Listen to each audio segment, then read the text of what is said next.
Hoy nos comunicamos con Roberto Feletti. ¿Cómo te va, Roberto? Buen día, ¿cómo están? Hola, buen Bien. día. Buen día, ¿cómo están? Preocupados. Nosotros vemos todos los días que Mauricio Macri recorre el mundo, se va a Estados Unidos, se va a España, pues se reúne con el presidente de Italia, ahora anda por China, la India, yo qué sé, Dubái. Digo, parece que va a manguear plata por todos lados y no viene en una inversión de verdad, ¿no? Digo, ¿puede ser que un presidente haga todo ese show y nosotros no recibamos inversiones?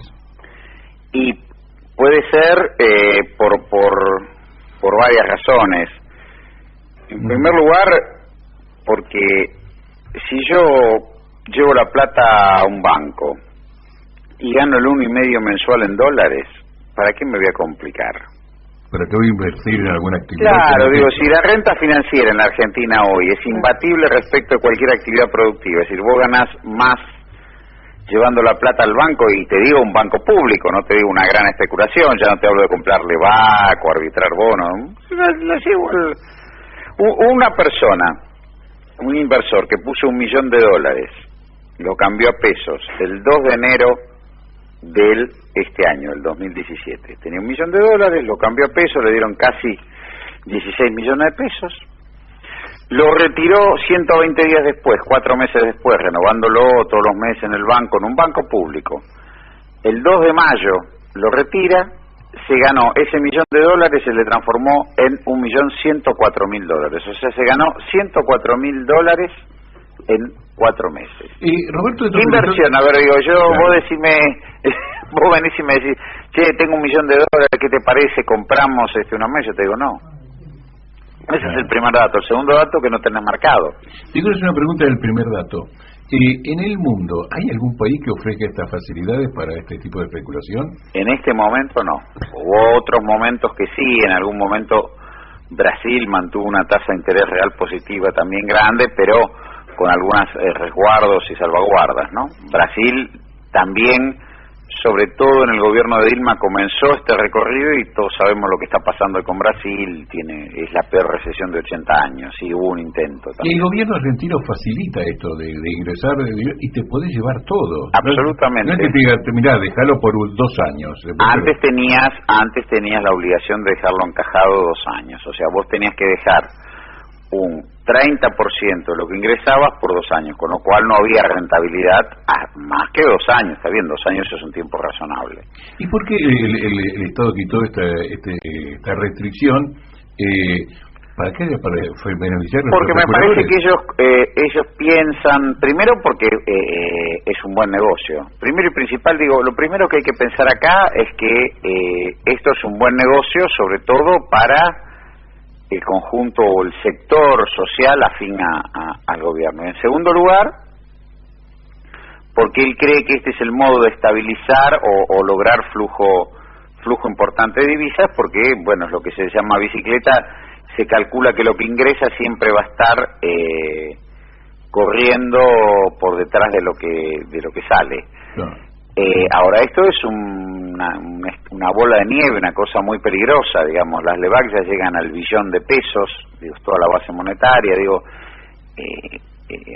es difícil esto es muy difícil. Y vos decías que el segundo punto era ese es el primer punto, digo, si yo tengo $1 millón y el 2 de enero y empezamos a discutir, che, ¿qué hacemos, negro? ¿Dónde? Y no, mira, llevémoslo al Banco Nación, claro. Esperemos, porque todo el mundo hoy lo que dice es, bueno, en este esquema, ¿qué hago? Me mantengo líquido, o sea, me tengo con la plata en la mano y lo valorizo financieramente. Esto es lo que está haciendo cualquier empresario. Mantiene un volumen operativo, lo necesario para su giro, y el resto, el excedente lo lleva al banco. Esta es una decisión empresarial común, lo que vos escuchás en la calle, y ¿qué hace? Y mantenete líquido, y claro. Esperemos. El segundo tema es que vos hoy tenés un 40% de capacidad ociosa en la industria. Entonces nadie va a invertir hasta que no se ocupe esa capacidad ociosa.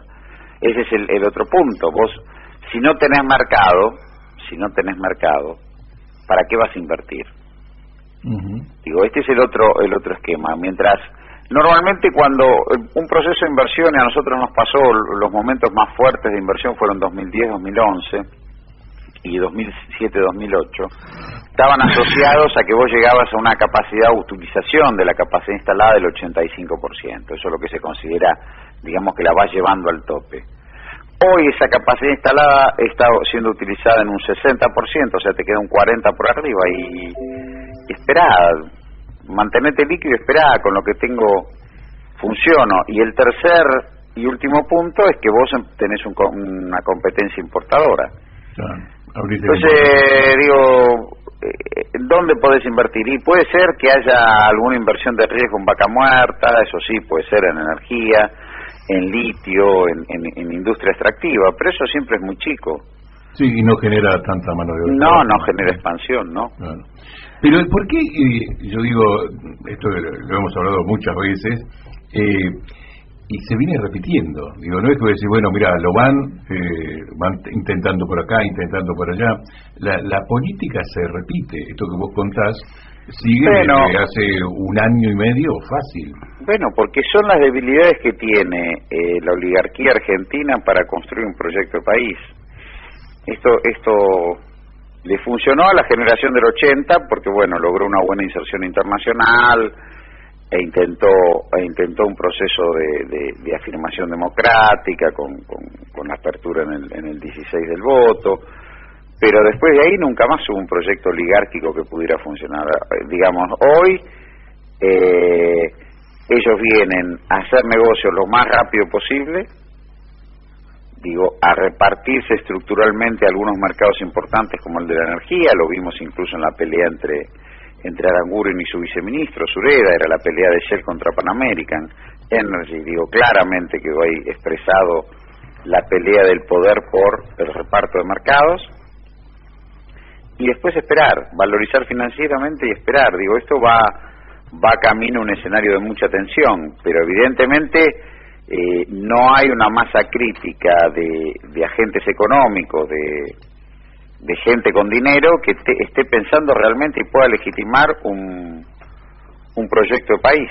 O sea, que hoy esto fracasó justo en los 30, fracasó en su momento Onganía, que capota con el Cordobazo, fracasa, la dictadura ni se lo planteó, ¿no? Lo único que se planteó es una matanza y reordenar la sociedad, y ahí largó un nuevo modelo de poder económico, pero que tampoco se pudo afirmar. O sea, que Cristina se hizo declaraciones el otro día para Telesur y decía que este modelo que aplica Macri no es el de los 90, sino que es el de Martínez Dios. ¿Qué diferencia habría entre uno y otro modelo aplicándolo? Mirá, en primer lugar, el modelo de reforma de mercado de los 90, el modelo que llevó adelante Menem, que lo hace el peronismo, y si vos analizás mucho, en los 90 había propuestas de reforma de mercado en todo el mundo. En el momento de la caída del muro o la hegemonía norteamericana, vos vas a tener un pico de hegemonía norteamericana entre el 89, que es la caída del muro, hasta los atentados a las Torres Gemelas en el 2001. Eso parece ser el momento cumbre, digamos, de hegemonía americana, donde apertura, desregulación, privatizaciones era un escenario prácticamente común a todas partes del mundo. Si nosotros tomamos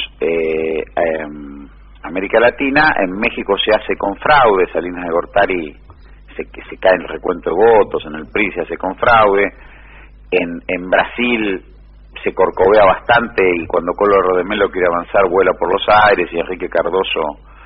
Y en Argentina se hace a fondo, y es el único país que se hace democráticamente con votos y en un avance. ¿Y qué ocurre ahí?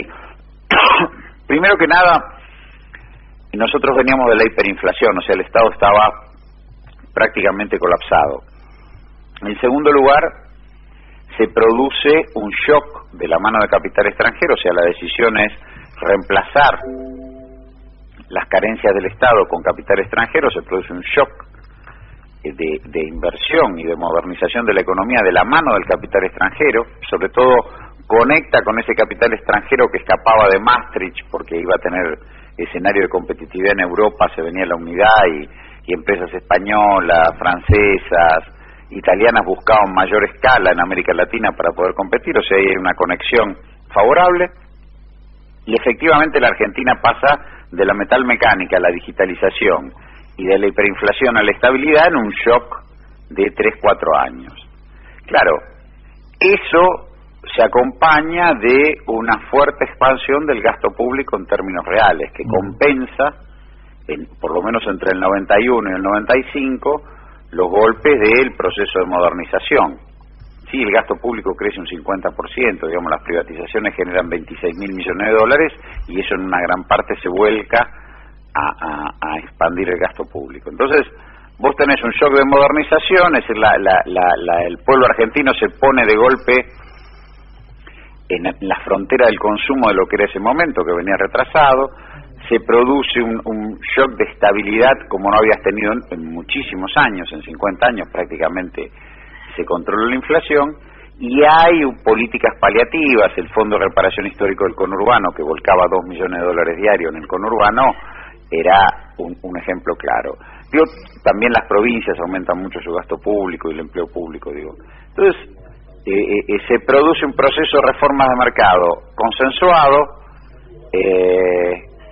que genera cierta situación de entusiasmo en algunos sectores de ingresos medios que de golpe se ven con estabilidad y con mayor poder adquisitivo, y se contiene los sectores más humildes con gasto público.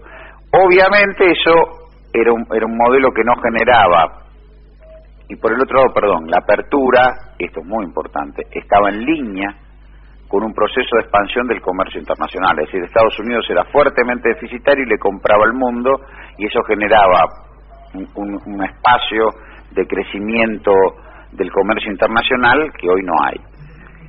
Eso obviamente le permite a Menem ser reelecto en el 95, una sociedad que por temor a la hiperinflación, en ese momento el pueblo resigna la situación del empleo en favor de la estabilidad. Por primera vez la Argentina prefiere no tener inflación y está dispuesta a sostener durante algún tiempo algo de desempleo. Después, bueno, los hechos en el 97 muestran que el país vuelve a crecer y el desempleo no baja, es la primera vez en la historia que se desvincula crecimiento económico de desempleo. Bueno, ya después la convertirá en una crisis, ¿no? Que todos sabemos.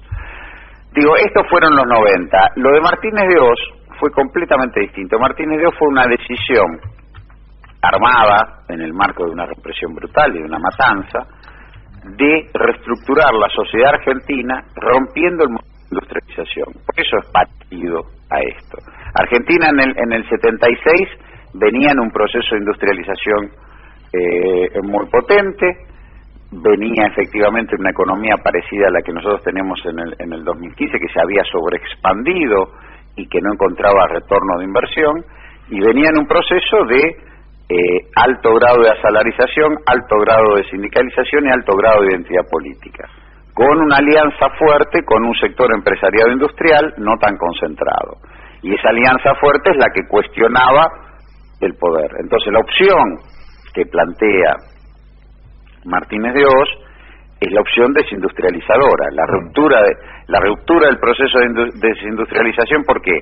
Porque vos tenías sectores populares que estaban muy homogéneos, ¿sí? Sectores de pymes más sindicatos conformaban un esquema muy homogéneo, muy armado y con mucha claridad donde querían ir, y tenía sectores poderosos, los agentes económicos poderosos, que estaban fragmentados, de largas disputas del agro contra la industria, contra los bancos. Entonces la visión que tiene la dictadura militar es fragmentar los sectores populares, para eso necesita desindustrializar y homogeneizar a los sectores dominantes. Para eso crea la figura del grupo empresario, de que resuelve la contradicción diciendo, bueno, ustedes cómprense un campo, cómprense un banco, cómprense una industria de las que van a quedar, y eso lo hace al calor de tomar deuda y estatizarlo. Tomen deuda afuera que después yo me hago cargo de pagarla. Roberto, para que eso sea posible fue necesario una dictadura militar. Sin duda. Hoy tenemos esa misma situación con el voto democrático. Bueno, o con una estafa democrática, digo, de haber propuesto cosas que no se cumplieron. Esto puede ser un límite político. Efectivamente, el gobierno de la dictadura militar, además, esto que te estoy diciendo de la conformación de un bloque dominante homogéneo y un sector popular fragmentado, lo hace en el marco de una matanza, Y además, a nivel empresarial, Martínez de Oz decidía quién podía ser beneficiario de ese grupo empresario. De hecho, el grupo Macri pudo ser, Techín, Pérez Compán, pero por ejemplo Sacetru no, O'Donnell no, elegía. Sí, tenía el poder para decididamente elegía. Claro. Sí, tenía el poder para elegir.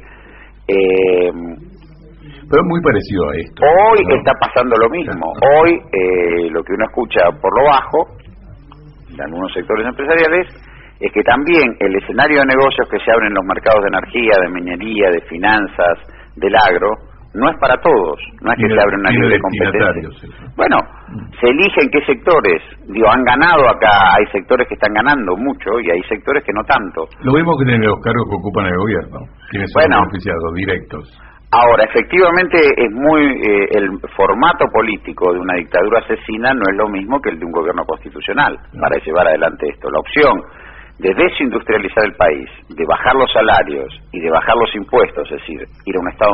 Son las dos agendas empresariales hoy, si vos preguntás, es bajar salario y bajar impuestos. Estado más chico y menos salario. Es una opción que, insisto, no es el país quebrado del 89 ni el retraso que había respecto del aparato productivo con el complejo electrónico del 89, ni es el escenario de crecimiento del comercio internacional que había en el 89. Son cosas distintas. Esto es romper un proceso de industrialización, degradar el salario y achicar el Estado. Recordemos otra frase célebre de la dictadura. Ahora, esta síntesis que vos decís hoy está en la tapa de La Nación, que hay que bajar los impuestos y disminuir los salarios. Y sí. Es la propuesta, menos recursos, y al no tener menos recursos, tengo menos sueldos para pagar. Sí, y conformar una nueva cúpula empresarial, reciclando lo que había, porque también es cierto que durante nuestros años hubo sectores del empresariado que comenzaron a rearticular ciertas alianzas, no tan sólidas como las que había en la década del 70, pero se reconformó un espacio. A lo mejor nosotros fracasamos también en esa discusión de las mediaciones, eso habría que verlo mucho. Pero y para revisar y pensar cuando uno... Hacia adelante habría que revisar y pensarlo, pero efectivamente esto no es Cavallo, si querés, no quiero terminar elogiando, no es las reformas de mercado de los 90, que iban en línea con un contexto internacional, sino esto es la ruptura de un proceso de industrialización, ¿sí?, llevado adelante como se llevó en los 70, rompiendo todos los esquemas de acumulación de producción y consumo del país. Lo único que el formato político es de un gobierno constitucional, ¿no? Camila García te quiere hacer una pregunta. Sí, Camila, buen día. Buen día, Roberto. No, lo que estás explicando es el modelo de valorización financiera al extremo, ¿no? Lo que está... Exactamente.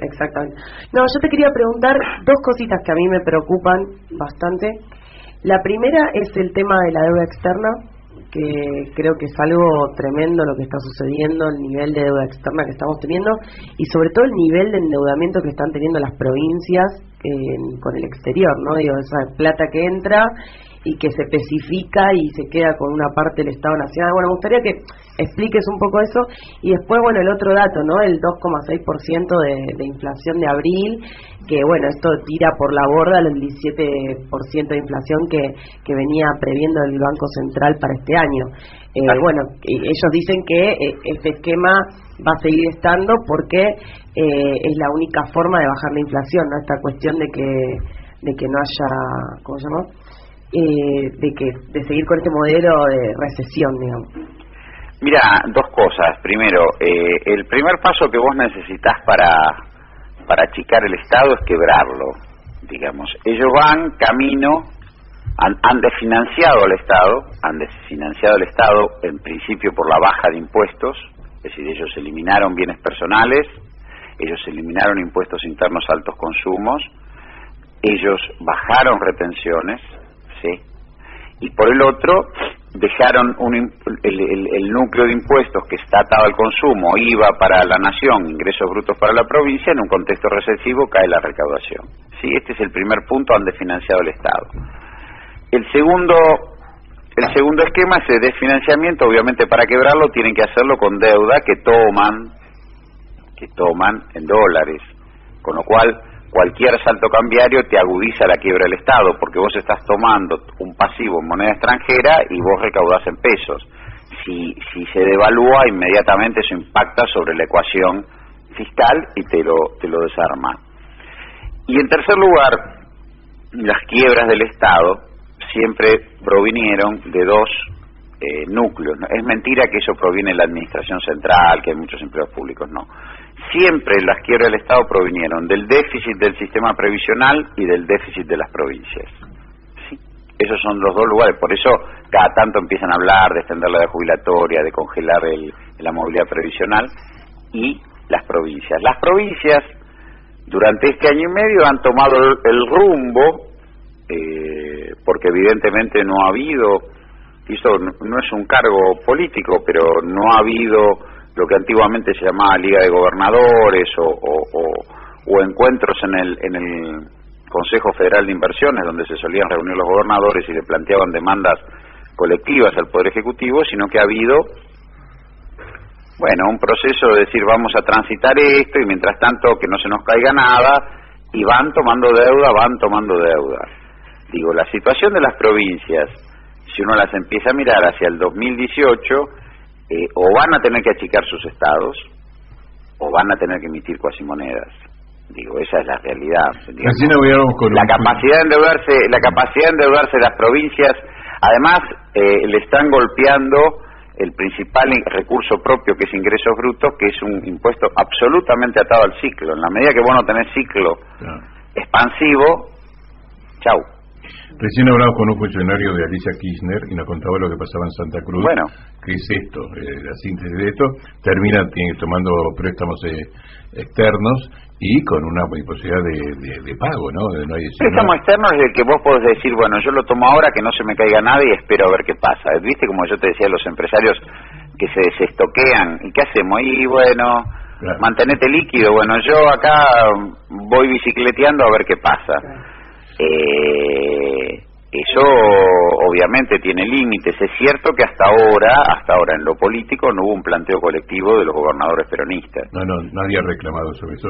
Y el otro tema que me preguntaba Camila, de la inflación, mirá, la inflación no frena porque ocurre en bienes de demanda esencial. Vos, en la medida que sube el precio de los alimentos, donde la gente no prescinde, no elige comer o no comer, yo puedo llevar el precio de los alimentos hasta el límite donde la caída de ventas recién empieza a ser superior a mi caída de ganancia. Es decir, yo puedo elevarlo, y aunque se caiga un poco, si yo sigo teniendo una tasa de ganancia muy alta, total, la demanda es rígida, me apropio de rentabilidad. Lo que te está marcando la inflación en alimentos es que hay todavía posibilidad de sacarle plata del bolsillo a los trabajadores. Algo le queda. Sí.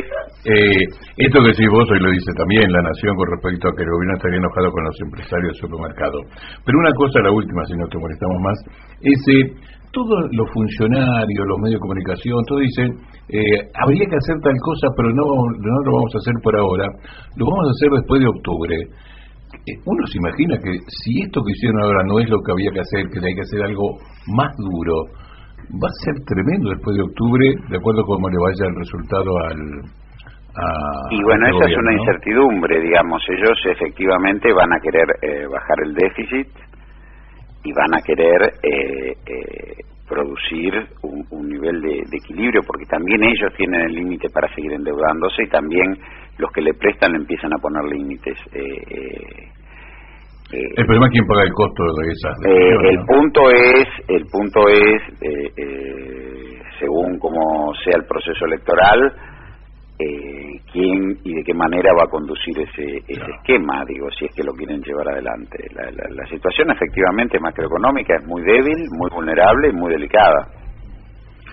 Bueno, Roberto, te agradecemos muchísimo esta comunicación. Sabemos que los domingos vos te dedicas a otras cosas. Igual muy interesante, muy didáctico. Por supuesto, como siempre, Roberto Felipe. Bueno, gracias. Por eso lo llamamos gracias, Roberto. Camila. Tenés una hincha acá. Claro.